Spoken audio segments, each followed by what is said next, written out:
Versículo 15 do primeiro capítulo de João diz: João testificou dele e clamou, dizendo: Este era aquele de quem eu dizia: O que vem depois de mim é antes de mim, porque foi primeiro do que eu. E todos nós recebemos também da sua plenitude, com graça sobre graça. Porque a lei foi dada por Moisés, a graça e a verdade vieram por Jesus Cristo. Deus nunca foi visto por alguém. O Filho unigênito que está no seio do Pai, este o fez conhecer. E este é o testemunho de João. Quando os judeus mandaram de Jerusalém sacerdotes e levitas para que lhe perguntassem: Quem és tu? E confessou e não negou. Confessou: Eu não sou o Cristo. E perguntaram-lhe então: Quem és? Eu quero parar aqui no versículo 20 por enquanto. O evangelho, só para sintonizar o Biel, eu acredito que o Biel sabe, o evangelho é de João, o apóstolo. Esse João que ele está falando aqui é o Batista, né? Para não... Então, daquilo que a gente estava aprendendo, o João o Batista, ele vem primeiro do que Jesus, porque ele é um precursor. O que é um precursor? Precursor é aquele que vem preparando um caminho, entendeu? Que veio antes, preparando o caminho para que Jesus pudesse vir. Aí, uma coisa que me chamou a atenção, e este é o testemunho de João, de Batista. Porque os judeus, aí aqui vem um questionamento. Os judeus fazem um questionamento a João. Por que os judeus fazem esse questionamento para João? Porque, como eu já falei aqui até no outro módulo, os judeus esperam, alguns judeus até hoje esperam o Messias. Então, ainda mais naquele contexto, né, ainda mais todo aquele tempo lá, eles esperavam o rei, o Messias. Quando João Batista aparece na história de Israel, batizando pessoas, falando sobre o reino de Deus, arrependei-vos que é chegado o reino de Deus, os judeus que estão esperando um Messias, manda essa pergunta, manda sacerdotes e levitas para João Batista, perguntando: Quem é você? E esse é um questionamento de todo ser humano. Você consegue falar quem é você sem falar o que você faz? Não, nunca. Tem como. Deveria? Mas deveria. Quem é o Biel? Nos podcasts que eu fiz, a Daniela lá de Casa Branca, ela respondeu em cima do pingo, cara. Falei assim, comecei o podcast e tal, apresentei ela, falei: agora eu quero que você fale quem é a Daniela. Ela começou: eu sou a filha de Deus, amada pelo Senhor, pecadora, mas que Cristo me alcançou. Falei: é isso, cara. Porque é tentador pra gente. Quem é Maria? Eu sou filho de tal, eu trabalho em tal lugar, eu faço isso, eu sou o pastor Rodolfo, eu dou aula pela manhã, né? Não é o que eu faço, é quem é você. Os judeus fazem essa pergunta: quem é você? João aqui entende o que os judeus estão querendo perguntar. Porque João não fala o que ele é. A resposta de João, o que está escrito aí? O que João responde? No finalzinho do versículo 20. Ele enfatiza quem ele não é. Ele enfatiza quem ele não é. Por quê? Por causa do contexto, cara. Eu não sou Cristo. Então, ao invés de João responder: eu sou alguma coisa, ele responde: eu não sou o Cristo. E isso daqui é muito doido, sabe por quê? E eu mudou até algumas orações minhas, porque a partir de hoje, a partir desse momento que a gente está estudando aqui, eu quero que essa seja a nossa oração. Que eu seja tão parecido com Ele, que eu tenho que falar para a Ana Helena: eu não sou o Cristo. Porque, na verdade, as pessoas estavam olhando para João e dizendo: ele parece o Messias. Já imaginou a gente ter que justificar para as pessoas? Não, eu não sou o Cristo, cara. Isso aqui traz para a gente e mostra que João era parecido com Jesus, cara. E essa aqui tem que ser a nossa oração. Senhor, nos torna cada dia mais parecidos com o Senhor.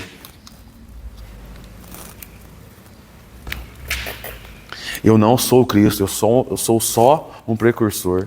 Eu sou só um que eu estou pregando na frente, porque ele vai vir. Isso. E nós também hoje somos chamados para ser a geração de João Batista. Por quê?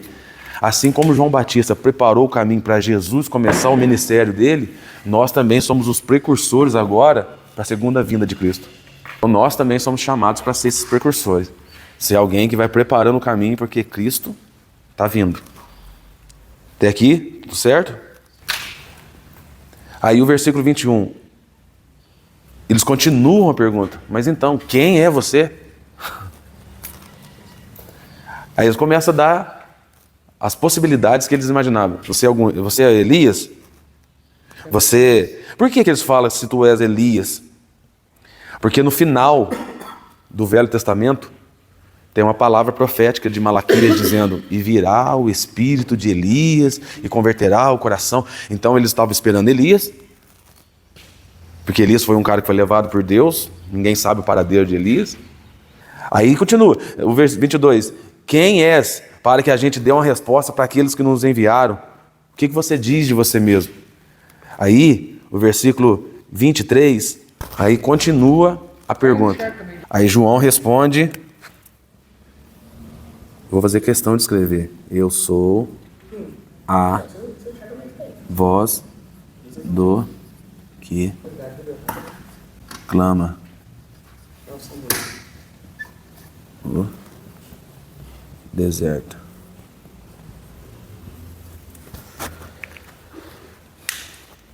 Primeira coisa que eu quero tentar aqui, eu já ouvi, já preguei e já falei, que João diz: eu sou a voz que clama no deserto.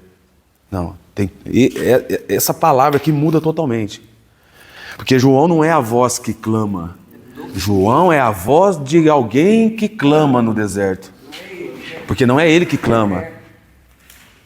Porque qual que é o clamor no deserto? O versículo vai continuar dizendo: endireitai o caminho do Senhor, como diz o profeta Isaías.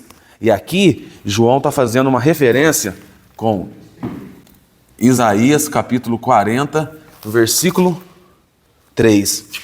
Voz do que clama no deserto, preparai o caminho do Senhor, endireitai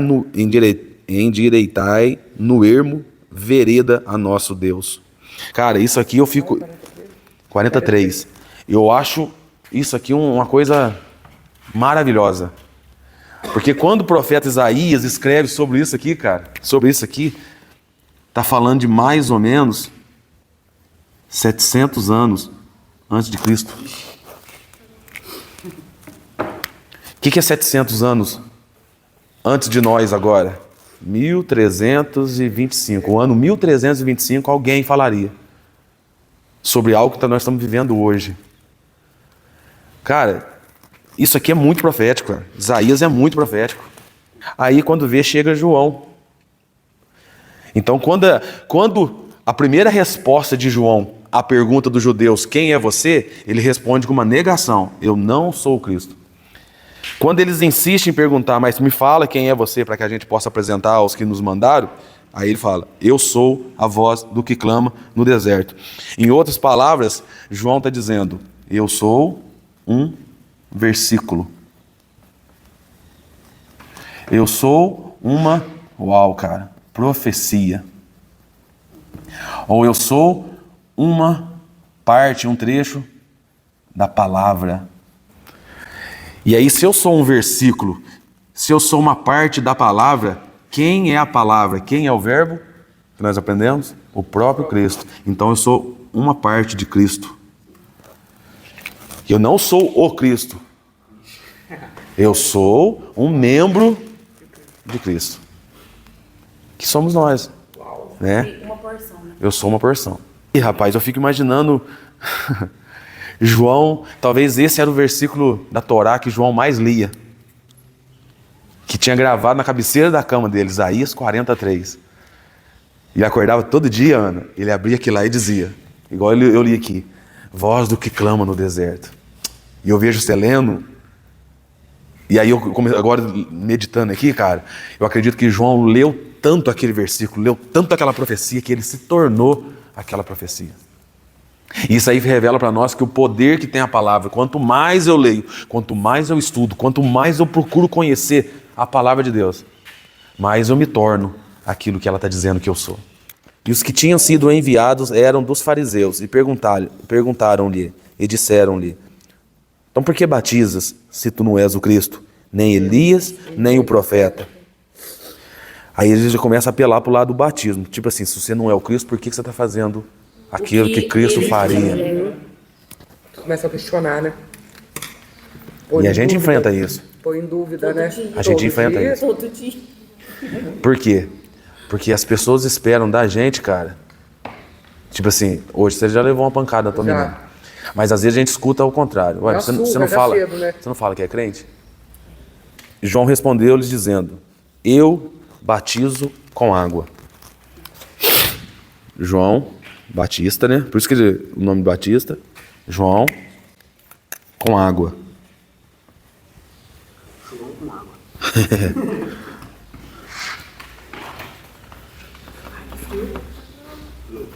Eles questionam sobre, então por que você batiza? Aí ele fala: eu batizo com água, mas no meio de vós. Isso aqui já é doido, cara.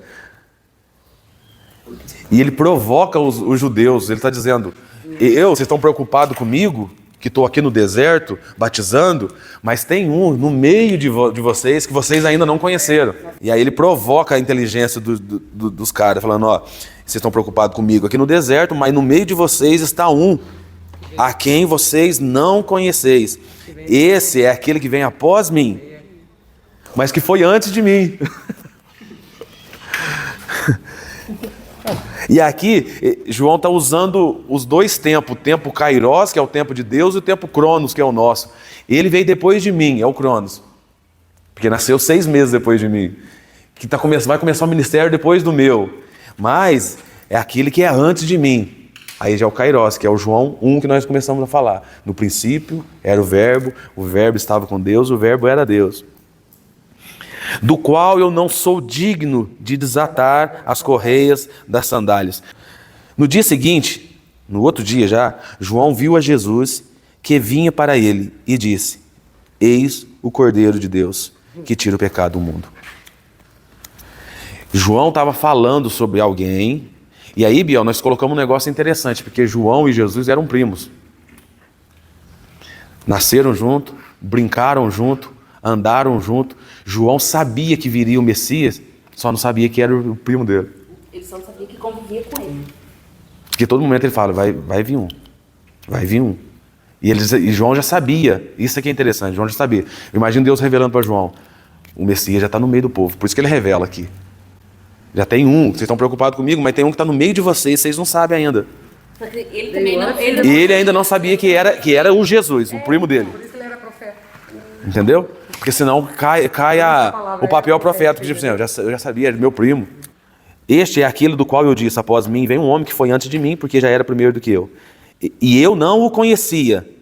Está falando sobre o Cristo, né? Porque o Jesus ele conhecia. Mas para que ele fosse manifestado a Israel, vim eu, por isso batizando com água. E João testificou dizendo: eu vi o Espírito descer do céu como uma pomba e repousar sobre ele. E eu não o conhecia, mas o que me mandou batizar com água, esse me disse: sobre aquele que vires descer o Espírito e sobre ele repousar, esse é o que batiza com o Espírito Santo. E eu vi e tenho testificado que este é o Filho de Deus. Então, Deus deu uma ordem para João: você vai batizar com água. Mas o Jesus, Deus já tinha dito que esse batizaria com o Espírito Santo. Então João está batizando ali, e quando as pessoas acham que aquele ato é maravilhoso, que aquele ato é grande, João fala: vocês não sabem de nada. Porque eu batizo com água, mas vem um depois de mim, que esse vai batizar vocês com o Espírito Santo. E aí quando João olha para Jesus descendo, e Jesus vem para ser batizado por ele, João hesita, fala: eu não posso batizar, porque agora eu acabei de ter uma revelação que você é o Cordeiro de Deus. Aí Jesus tem aquela conversa: não, é necessário que você me batize e tal. O que é o batismo com água? Para arrependimento dos meus pecados passados. Conheci Jesus, vi o quanto que eu fui pecador, quero ter uma nova vida com Ele, arrependi de todos os meus pecados, quero passar pelas águas. O batismo nas águas serve para isso. Agora, Jesus tem um batismo que é muito maior. Esse é o Pedro. Que é muito maior. Se nas águas é o pecado passado, o batismo com o Espírito Santo é uma capacitação para vencer os pecados futuros. A palavra batismo significa mergulho, imersão, afundar. Entendeu? Então, quando você é um batismo nas águas, você tem que afundar nas águas. Não é só pegar um pouquinho de água, jogar na testa. Por isso que a gente acredita que o batismo é uma imersão. Embora é simbologia. Né? Embora é uma simbologia. É isso, eu ia perguntar isso agora, mas então, tipo, no caso, é igual a católica. A católica só joga um pouquinho de água, desse aí não vale? Não por causa da água. Não Porque se o batismo é arrependimento, o que uma criança arrepende? Então, Então, isso que tem eu ia falar. lógica. Por isso que não tem arrependimento. Então, quando João vem falando que Jesus é o que vai batizar com o Espírito Santo, João está dizendo também, então, se ele batiza com o Espírito Santo, batizar no Espírito Santo, se batismo é um mergulho, significa mergulhar no Espírito Santo. Quando eu mergulho, eu fico com a cabeça de fora? Não. O corpo inteiro, até afoga. Entendeu? Não existe mergulho ficar batendo os pés para fora da água. O mergulho é um afundamento Você tirou o dedo do nariz, né? total. Ou seja, não vai ficar a cabeça fora, não vai ficar a pé fora, não vai ficar a mão fora, não vai ficar o coração fora, porque uma pessoa mergulhada no Espírito, Tem que ser a minha mão, tudo que a minha mão vai fazer, tem que estar dentro da água. Então, eu estou no Espírito, então minha mão vai servir para o Espírito. Se eu estou mergulhado no Espírito, aí as pessoas falam, mas em outro lugar eu vou morrer. Mas essa é a proposta de Jesus. Morrer a Maria que que você mesmo criou, para viver a Maria que Deus criou para você. E esse ato de ser batizado, embora Jesus nos possibilita, é um ato contínuo nosso, a responsabilidade nossa, de nos mergulhar, porque todo dia o pecado quer fazer boiar. Porque esse lugar do mergulho dá medo. Porque aí você não escuta nada, você não vê nada, e você está entregue na água ali. Deixa as águas te levar. É justamente isso. É deixar a água levar, te submergir de uma forma totalmente. Então, o meu pensamento é um pensamento que está dentro das águas do Espírito. Você meditar nisso, você entender que no sentido de tudo que eu penso, já que eu estou no ambiente do Espírito, tem que ser no Espírito. Os meus pés vão para onde essa água me levar. As minhas mãos fazem o que essa água conduzir. Então, essa é a proposta. E João está dizendo, eu bati você nas águas aqui, mas vai vir um que vai batizar vocês com o Espírito Santo. E quando foi que Jesus batizou? Quando foi que cumpriu essa palavra? Em Atos 2. E é interessante porque João está falando de Jesus, vai vir um que vai batizar vocês. E aí, embora Jesus veio e começa o seu ministério, mas a promessa do batismo com o Espírito Santo ainda não acontecia. É por isso que os discípulos de Jesus batizavam ainda algumas pessoas. Porque o batismo de Jesus seria no Espírito Santo. E aí ele fala aquela história, ele fala, eu vou subir, mas fica em Jerusalém até que sejam revestidos de poder. Mas eu, por muito tempo, achava que a gente tinha de orar para receber o Espírito Santo. Preciso orar para receber o Espírito Santo, preciso buscar o Espírito Santo, orar, igual eu vejo alguns cultos, busca do Espírito Santo. Eu penso diferente. Porque se a gente acredita que a igreja nasceu lá em Atos 2, e a partir do momento que eu aceito Jesus, em Atos 2, então, nasceu a igreja de Jesus, que é o corpo, tá? Não é templo, é o corpo. Se ela nasceu lá em Atos 2, com o derramamento do Espírito Santo descendo sobre a igreja, a partir do momento que eu estou lá no mundo perdido e Cristo me encontra e me injeta nessa igreja, aqui já tem o Espírito Santo. Concorda comigo? É a mesma coisa de eu vir para a igreja e trazer cadeira. Não, aqui na igreja já tem cadeira. Entende? Que eu tenho que comprar uma cadeira para levar na igreja. Não sei, agora a partir do momento que você faz parte do corpo de Cristo, o Espírito Santo, até porque se não tiver o Espírito Santo, isso aqui não é igreja. Porque o Espírito Santo é ele que dá vida para o corpo de Cristo. Entendeu? É ele que dá vida. Então quando você falou aí, nós já temos o Espírito Santo, já temos se fazemos parte da igreja. Já entregamos a vida para Jesus. Sim. Aí temos? Entende? E aí esse Espírito Santo, quando você olha, e aí eu já falei sobre isso, Maria, Biel, Flávia, Ana Helena, Dona Vita, Rafael, isso aqui é parte, tá tudo aqui dentro, ó. O que faz isso aqui funcionar, o que faz isso aqui crescer, multiplicar e cumprir o papel na terra, é o Espírito Santo. É o Espírito Santo. Aí o Espírito Santo vai ajustar o Biel no propósito que ele tem. E aí, no que Deus tem para a igreja. Então, o que for preciso Deus trabalhar no Biel para aquela funcionalidade, o Espírito Santo que está aí dentro vai ficar naquela guerra. Espírito, carne, o Biel lutando contra o Espírito Santo dizer, não, escuta o que eu estou falando. E a carne, Biel, não, muito melhor você ficar em casa. Não, vamos para tal lugar. Aí essa parte do corpo está sendo trabalhada num propósito, embora eu seja uma outra parte do corpo, mas o propósito é o mesmo. Sermos um precursor, preparando um caminho, trazendo vidas para Cristo. Então Deus vai trabalhar em mim, vai moldar eu, vai acabar com a minha vida. Acho que foi com que eu falei, né? Que o Evangelho não veio para melhorar a nossa vida. Não vai ser fácil. Não é uma versão. Foi o que eu falei, ele sangra. O Evangelho vai te matar. O Evangelho quer matar você para te fazer uma vida nova. Então não pensa que a Maria, depois que veio para Jesus, é uma Maria, uma versão melhor. Não. Aquela Maria vai morrer. A propósito do Evangelho é matar aquela Maria que você criou para nascer uma Maria que Cristo criou. E o que acontece? Quando você, mesmo o diabo lutando contra você, e o diabo mesmo lutando para você não vir para a casa de Deus, para você não conhecer a Deus, você vem para a igreja, o diabo não se dá por vencido. Não. Agora, dentro da igreja, ele continua tentando tirar teu foco. Aí ele começa a dizer, tá vendo, Maria? O Biel nem quer cantar a música que você quer. Se eu fosse o seu, eu não ia nem na igreja mais. Tá vendo como é que o Biel é ignorante? Você viu como é que a Flávia é? Você viu como é... A gente não enfrenta isso, gente? Nós só não viu o pastor falar um negócio desse. Porque os fulano, porque o Rodolfo, porque... Entendeu? E aí, esse é o papel nosso. Aí o diabo ataca também o púlpito. Porque se... ataca eu como professor, pastor Wanderson como pastor, porque o que sai daqui de cima, do púlpito, tem poder para dar vida ou morte para a igreja. Imagina o pastor Wanderson ensinando coisa errada. A gente tá, tipo assim, às vezes tem fases que a gente tá para baixo e a gente, mesmo assim, a gente não quer parar e a gente continua vindo. Mas a gente vive isso, a gente tá aqui, mas tipo, tá por tá. E por que a gente chega nesse lugar de estar aqui por estar? Porque a gente dá brecha. Porque já foi minado, você já foi roubado, já te roubou a tua presença, já roubou a tua devocional, já roubou a tua leitura da palavra, já roubou a tua oração, aí você fica igual um zumbi. Porque você vem pro culto, você vem... Eu tô super focada. Oi? Nas primeiras aulas, o morto espiritual. Um morto espiritual. Ele rouba a tua identidade. Sim.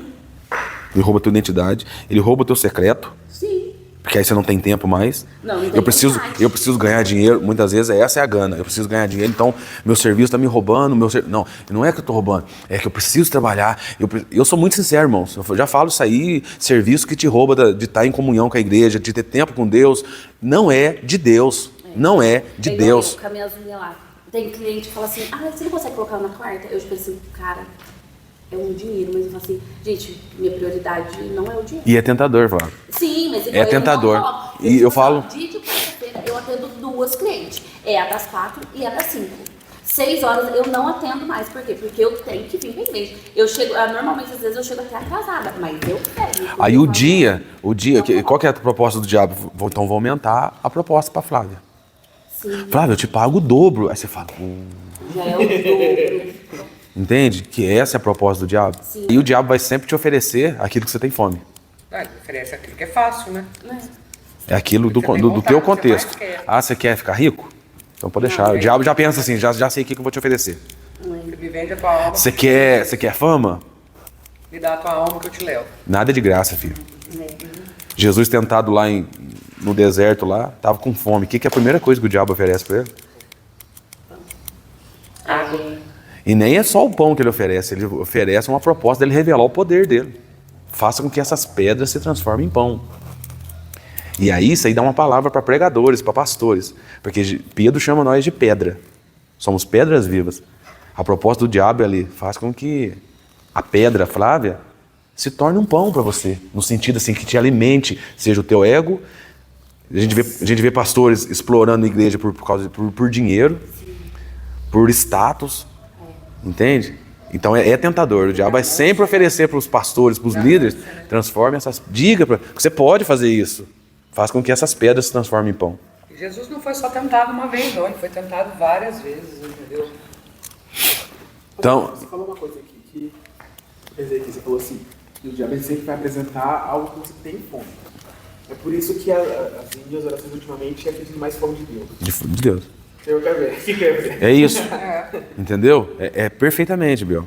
Porque se realmente, se você pedir ao Espírito Santo, me dê mais fome, o Espírito Santo que habita dentro de nós, que é o que intercede, João vai dizer que ele é o que intercede por nós, cara.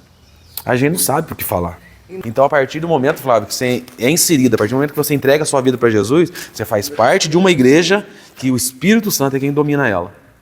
Entendi. E aí, todo dia, o Espírito Santo vai te ajustando para você encaixar no teu lugar da igreja, não na comunidade. Se fosse tipo um quebra-cabeça e eu sou uma peça-chave, que é Isso. onde vai sendo ajustado no lugar Isso, certo. e é por isso que a Bíblia chama a gente de pedra, não chama a gente de tijolo. Porque tijolo é padrão, não é? Sim. Todo tijolo é igual. Pedra não. Pedra não.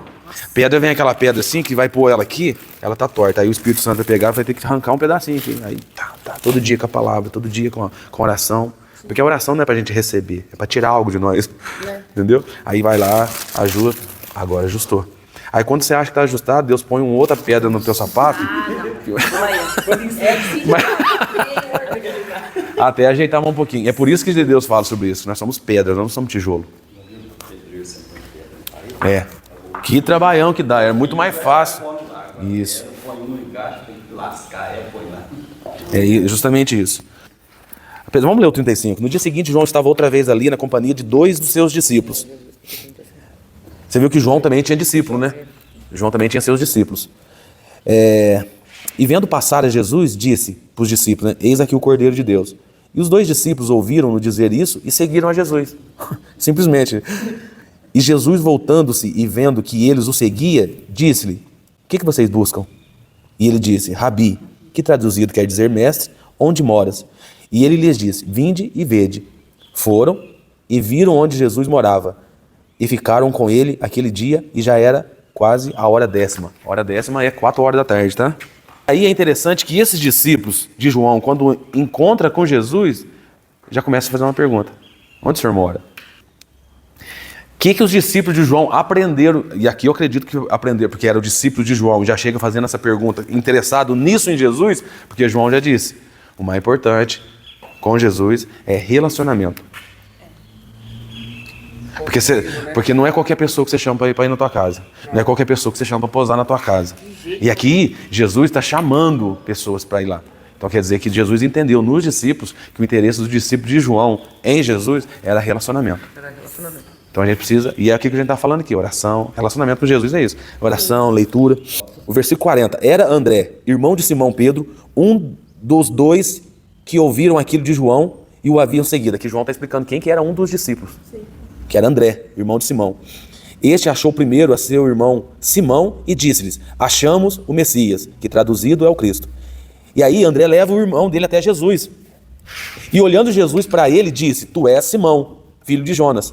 Tu serás chamado Cefas, que quer dizer Pedro. E é interessante porque André vê Jesus, que é um dos discípulos de João, então a gente já descobriu que um dos 2 que estava seguindo João, e João aponta que lá é o Messias, e ele fala, então tchau, João, um deles é André, que é irmão do Simão Pedro.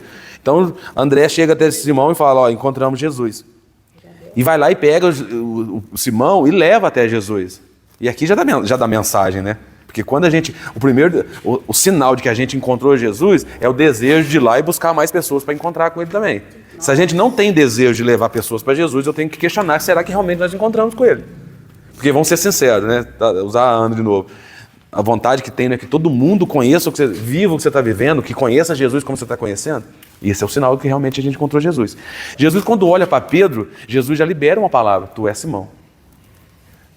Já é uma palavra profética, já é uma revelação, é um dom do conhecimento aqui. Nesse momento, Jesus já está sendo usado pelo Espírito Santo. Tu és Simão. Mas, aí ele fala, tu serás chamado de Pedro. Ou seja, agora, enquanto, tanto que Simão, cana, ou folha de cana, que é balançada pelo vento. Pedro significa pedra. Tem algum sentido essa mudança de nome dele ou não? Já que a gente conhece a história de Pedro. Esse Simão é aquele que hoje está dizendo, eu morro por você. Daqui a pouco vem um vento, está vazando, correndo a braquiária. Por isso que ele foi chamado de Pedro. Isso. E aí depois, quando é o Pedro, que Jesus está dizendo, mas você vai ser chamado Pedro. Está dizendo, eu vou transformar você numa pedra. Você já viu uma pedra sendo balançada por vento, irmão? Jamais. Por menor que ela seja, Não sai do lugar não dele. sai do lugar. Eu olhei aqui e falei, cara, isso aqui dá uma palavra. A nossa vida, quantas vezes nós somos Simão? E a proposta de Jesus é, torne-se Pedro. E aí volta aqui que nós estamos falando. Jesus chamou a gente, todos nós éramos Simão. E a proposta do Espírito Santo em nós é transformar a gente em Pedro. Firmeza. Eu sei para onde eu estou indo, irmão. E a partir desse momento aqui que você entende que você se torna uma pedra, o diabo pode oferecer para você o que você quiser. Ah, é mulher que você quer? Eu vou pôr uma fileira assim de toda... Não, eu não quero. É dinheiro que você... É dinheiro, eu vou tentar com dinheiro. Irmão, pode colocar o rio de dinheiro, você vai preferir a pobreza com Deus, cara. Porque é desses que o diabo tem medo, filho. É dessas pessoas que já morreram para si mesmo. Você vê esses caras que são presos nas guerras. Estados Unidos e Venezuela, que agora estão correndo atrás do Maduro lá. Se ele pega um soldado, os Estados Unidos, maior potência mundial de armas bélicas, pega um venezuelano, que já entendeu que ele deu a vida para Venezuela, para mim tanto faz, tanto fez, pode torturar, pode fazer o que quiser, esse cara não muda de lugar, ele está ali, ele está para morrer para aquilo, filho, ele já sabe. Agora, se é um cara que não tem tanta certeza, filho, não, o primeiro tapa na orelha, não, tá lá em tal lugar, já entrega tudo, filho. E é desse que o diabo tem medo, porque o diabo não consegue pegar a gente em lugar nenhum. Filho, eu já morri para minha vida. Se eu viver, é o que Paulo fala, cara, lá em Filipenses. Se eu viver, o meu viver é Cristo. Agora, se eu morrer, é lucro, cara. Porque agora eu vejo só em partes. Mas se eu morrer, eu vou estar de frente com ele, vou estar junto com ele. Então, para mim, é muito mais vantajoso. Filho, o que você vai tirar de um cara desse?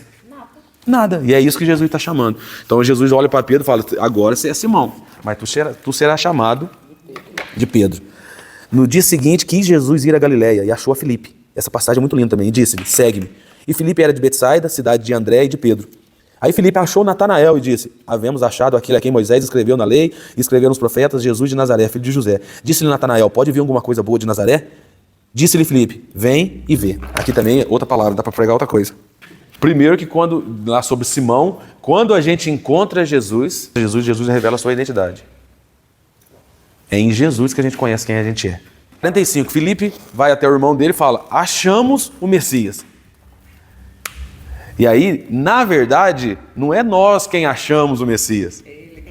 É ele que nos encontrou. Porque é tentador a gente falar, eu aceitei Jesus. Não, ele Mas na verdade foi ele que me aceitou.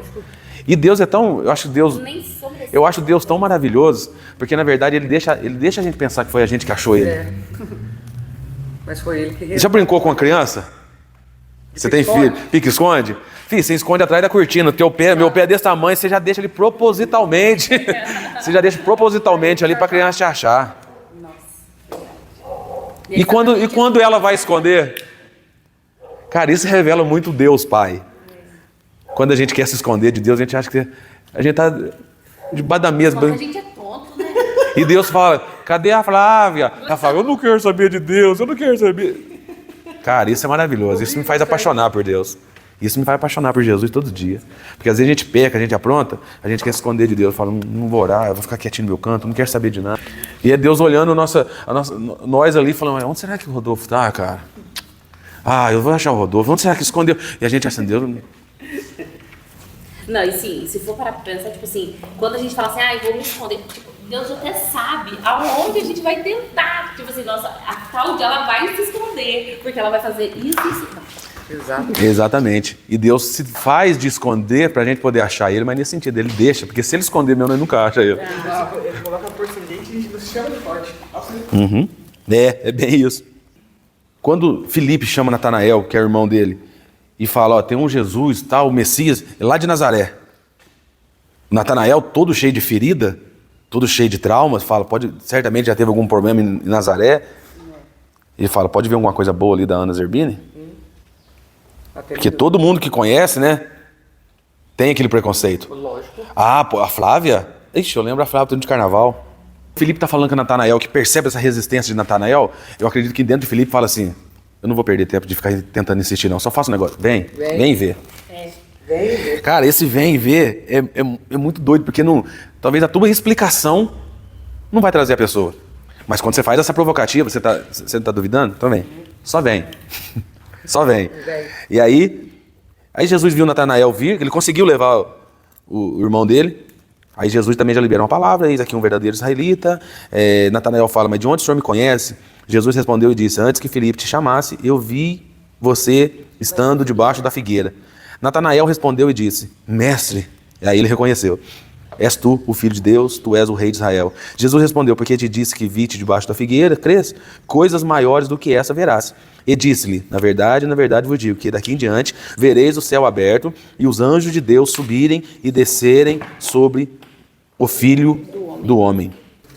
E teve um sonho no qual viu uma escada apoiada na terra. Seu topo alcançava os céus e os anjos de Deus subiam e desciam por ela. A escada sem desenhar, tá, gente? Céu. Eu não sabe desenhar, ué. Ó, aqui já dá pra lembrar da aula passada, que a gente falou sobre céu e terra. Lembra a ligação, que era tudo... Semana passada, Biel, eu falei sobre céu, que era assim, né? Céu e terra.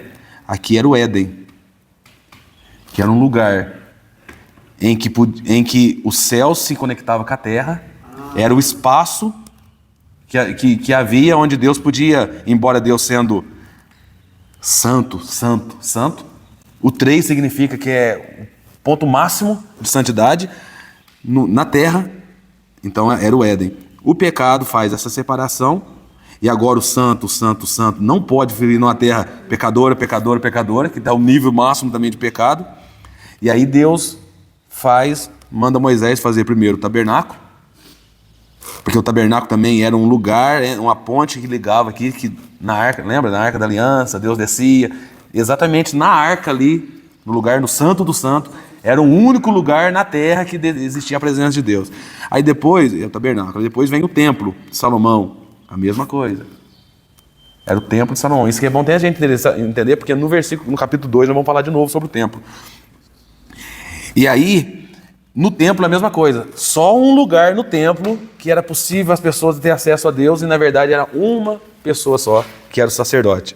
Esse contexto é Jacó, que está, entre aspas, buscando a sua identidade em Deus.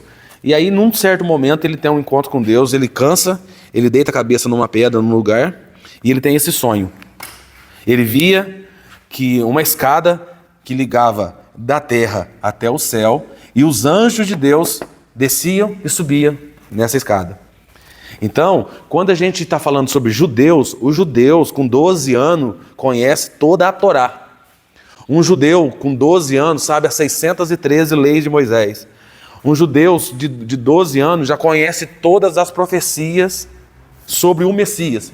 Então, principalmente essa, se é nós que nem somos judeus, que somos leitores da Bíblia, a gente conhece essa história da escada. Quando Jesus está dizendo para Natanael, que a partir de agora, Natanael, vai ver o céu aberto e os anjos de Deus subindo e descendo, sobre o quê? O Filho do Homem. Então, na visão de Jacó, por onde é que os anjos subiam e desciam? Por uma escada que estava ligado na terra e que tocava até o céu. Agora Jesus está dizendo para Natanael, e chama ele de judeu, que não tem um judeu perfeito quase. Então um judeu perfeito sabe dessa história. Aí ele fala, sabe aquela escada que Jacó viu? Rapaz. Eu sou a escada. Para nós é meio que desconexo. Mas para um judeu, quando Natanael escuta isso aqui, na mesma hora ele lembra. Isso aqui é o Deus de Jacó, velho. É o Deus de Abraão, o Deus de Isaac, o Deus de Jacó. Então Jesus é essa escada que Jacó viu lá muitos e muitos anos atrás. Lá em Gênesis. Isso é doido, irmão? A Bíblia é ou não é a verdade? E aqui a gente termina o capítulo 1, falando de novo sobre céus e terra.